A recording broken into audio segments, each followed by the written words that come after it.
To perform a complete documentation, MELAtrace Pro links the load with the approval of the washer disinfector and steam sterilizer. Working under the Further Settings menu, you can deactivate the load of the washer disinfector and steam sterilizer by removing the blue X from the checkbox.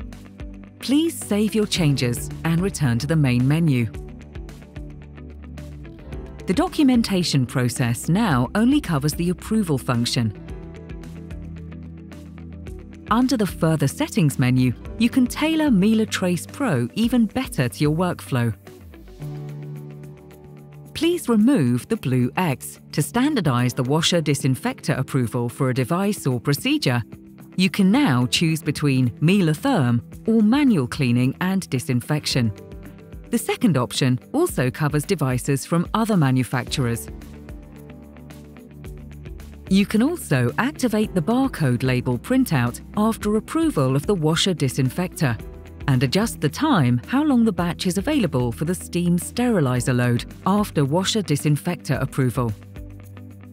To do so, please enter the desired time in the entry field. Working under sterilization, you can deactivate, besides the steam sterilizer load, the assignation of sealing logs and the evaluation of batch indicators. Working under General, you can manage the automatic notification after program completion and the risk classification of load elements. If required, activate this function by setting the blue X. Clicking on Save will accept your changes.